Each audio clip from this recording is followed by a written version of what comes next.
que é o número mágico para ser campeão brasileiro em 2025. Hoje a pontuação de corte é 62 pontos, né? Se o campeonato acabasse hoje, o campeão seria o Palmeiras, colocando a maior projeção, né? E incluindo grandes times da história do futebol brasileiro, como o Flamengo do Jorge Jesus, a gente vê que 22 pontos é a pontuação máxima projetada. Portanto, a nota de corte são 84 pontos. O Palmeiras, se conseguir 7 vitórias mais um empate nesses 9 jogos, ele vai obter essa pontuação. Enquanto o Flamengo pode fazer com 8 vitórias até 85 pontos. Ou pode fazer 7 vitórias mais 2 empates, e aí não perdendo nenhum jogo. Então, o que a gente tem aí? O Palmeiras só tem mais 3 jogos dentro de casa e 6 jogos fora. O Flamengo, 4 jogos em casa e 4 fora, mas um dos jogos fora é contra o Fluminense no Maracanã. Portanto, 5 jogos no Maracanã. E o jogo contra o Sport fora, já rebaixado, foi pra Arena Pernambuco, que vai estar lotada de rubro-negros. Então, eu pensei, gente, se eu for fazer a minha análise da tabela, o meu simulador, é possível que o meu lado rubro-negro se sobressaia, né? Eu peguei um método já consolidado do Rica Perrone de classificação planejada. Basicamente, a premissa é a seguinte: jogos em casa, vence todos, clássicos você empata todos, jogos fora de casa contra gigantes você perde, e jogos fora de casa contra times normais você ganha. E aí, quando a gente vai analisar isso aí, a gente vê que o Palmeiras soma 17 pontos nessa sequência, e de acordo com a lógica, o Flamengo soma só que 19 pontos. Quando a gente vai olhar a classificação final, segundo esse método, o Palmeiras terminaria o campeonato com 79 pontos e o Flamengo terminaria com 80 pontos. Essa instabilidade já apareceu antes no campeonato, e nesse mesmo trecho da competição, o Flamengo passou o Palmeiras numa condição muito parecida que estava agora, tá? Então, a chance do Flamengo passar o Palmeiras agora é basicamente a repetição do que aconteceu no primeiro turno.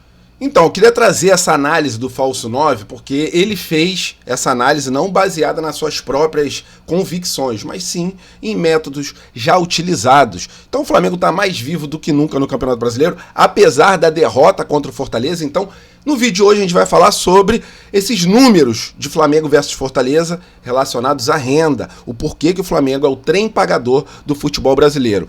A gente vai mostrar também agora para vocês que nem os palmeirenses acreditam nessa arbitragem. Dá uma olhadinha só.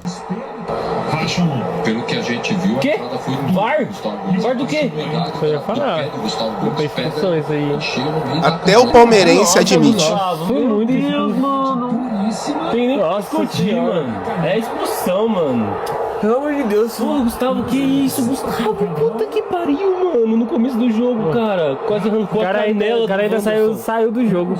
Não tem nem o que discutir, mano. O próprio palmeirense falando que não tem o que discutir. Dá logo vermelho. Ó. Não só amarelo. Nem ele acreditou, parceiro.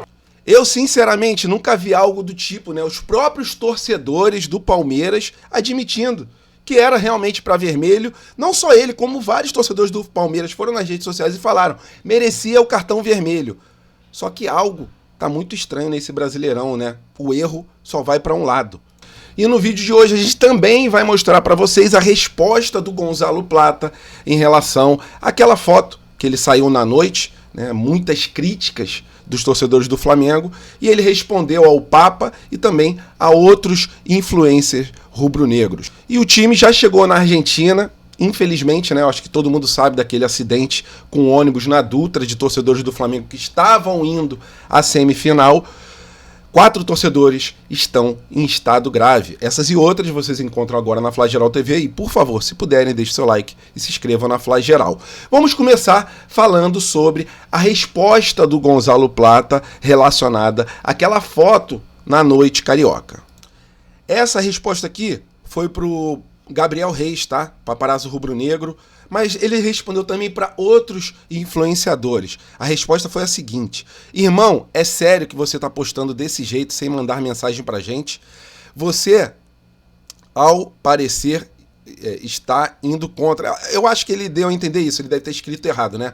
Você percebe que está indo contra os jogadores do Flamengo, né? Antes de jogador, eu sou uma pessoa. Minha família chegou ontem aqui no Rio de Janeiro. Meus irmãos estão aqui. Eles queriam sair, queriam conhecer um pouco. Você acha que eu não vou levar eles para conhecer? E aí continua aqui, né? tem que ser mais sério, parar de postar essas coisas assim do nada, irmão. Aí o paparazzo rubro-negro, ele respondeu, ele falou assim, ó, fala, Plata, entendo o seu lado, a foto saiu, nenhum de nós, torcedores, sabiam do contexto, que a sua família estava no Rio de Janeiro, né, entre aspas ali. E tenho certeza de que se eu mandasse mensagem perguntando qual seria o contexto, você dificilmente responderia. Mas já vou postar aqui porque você se retratou, né? Postura de sujeito homem. O momento não é nada bom. A semana decisiva, nós só queremos comprometimento com a classificação na quarta-feira. Estamos juntos. Foi essa a resposta do Gabriel Reis, do paparazzo rubro-negro. E o Plata também, ele teve direito de defesa ali, se defendeu mesmo que tardiamente e explicou a situação, ok? Flamengo nessa semana decisiva já chegou na Argentina, tudo indica de que o Flamengo vai com força máxima, lógico, sem contar com o Pedro, que não vai poder nem ir para o sacrifício porque ele acabou engessando o braço acima do cotovelo. Em relação ao acidente na Dutra, né, a gente manda nossas orações, a gente fica realmente com o coração na mão e depois de ver aquelas cenas, né, cara, apareceu a imagem do ônibus batendo, girando ali na Dutra, o piloto ficou numa situação ruim, 4 torcedores do Flamengo estão numa situação ruim, numa situação grave, a gente manda os pensamentos positivos, a gente faz as nossas orações para que tudo dê certo e eles consigam sair dessa da maneira mais rápida e da melhor maneira possível, né? E é triste, cara, porque eu viajava com a torcida, na época que eu era da Jovem do Flamengo, a gente vai apoiar o nosso time e tudo que a gente deseja é sair em segurança e voltar com segurança, né? Tem os familiares desses torcedores, então que tudo dê certo, né? A gente fica muito sentido desse lado aqui.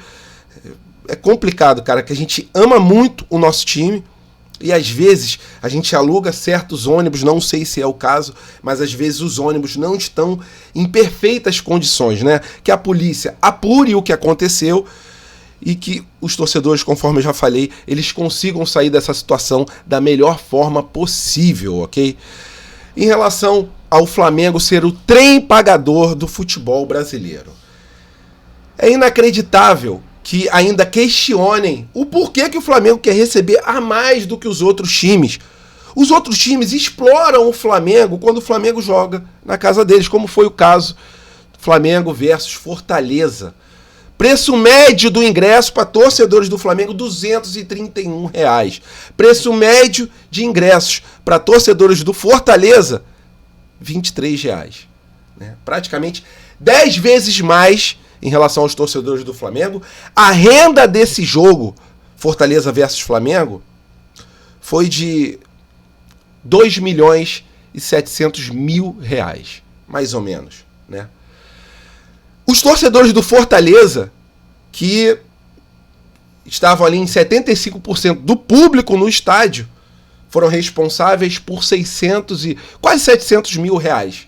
Os torcedores do Flamengo, que estavam em 25% em relação aos torcedores no estádio, a número de torcedores no estádio, foram responsáveis por mais de 2 milhões de reais de renda. E aí tem clube que ainda quer questionar a grandeza do Flamengo em relação à parte financeira. Flamengo não é só o clube que mais arrecada para si, mas é o clube também mais explorado em relação à parte financeira dos outros clubes. Os outros clubes sabem, quando tem Flamengo jogando em território deles, é receita cheia, é dinheiro no bolso. Isso não acontece quando o Fluminense joga, quando o Botafogo joga, quando o Palmeiras joga, quando o Santos joga, quando o Cruzeiro, o Atlético Mineiro joga. Mas quando o Flamengo joga, aí acontece esse tipo de mágica na receita, né? E por que será que o Flamengo merece receber a mais e tem essa briga toda na Libra? Porque ele é o trem pagador. Os números estão aí para provar a verdade. E a gente ainda é muito maltratado no estádio, né? Porque alguns torcedores do Fortaleza estavam acusando pessoas que estavam no setor do Fortaleza de não serem torcedores do Fortaleza, colocando a vida dessas pessoas em risco. E aí, quando chega no Maracanã, a gente trata muito bem os outros torcedores. conforme vocês viram no Flamengo e Palmeiras, torcedor do Palmeiras andando em território rubro-negro sem ser questionado, andando livremente, como deveria acontecer em todo o Brasil. Mas por causa desses discursos que a gente vê dia após dia na mídia, de outros dirigentes também de outros clubes, a gente chega em outros estádios, somos muito maltratados, né? Na época que eu viajava com a torcida, quando a gente chegava em Minas Gerais, galera, policial, só por saber que a gente era do Rio de Janeiro, já descia o cacetete em geral, meu camarada. A gente tinha que correr porque era complicado. Então esse é o modo que a gente é recebido nos outros estádios. E a gente, quando compara, né, como a gente recebe os outros torcedores, a diferença é notória. Mas isso mostra a nossa grandeza, né, porque a gente não deve pagar com a mesma moeda o erro dos outros. É isso, rapaziada, do vídeo de hoje. Se vocês puderem, deixem o seu like, se inscrevam no canal. Flamengo conseguiu passar muito bem pelo Maricá, com um gol de antes do meio de campo do Camargo. E domingo que vem tem Flamengo versus Botafogo. Na verdade, Botafogo versus Flamengo, que é a primeira partida que a gente vai jogar lá no Engenhão, pela semifinal do Carioca Sub-20. Antes disso, a gente vai fazer mais vídeos, tá? E boa sorte aos nossos jogadores amanhã, que a gente vá pra cima do Racing com toda a humildade possível. E amanhã tem mais vídeo pra gente trazer a escalação e tudo sobre essa semifinal da Libertadores da América.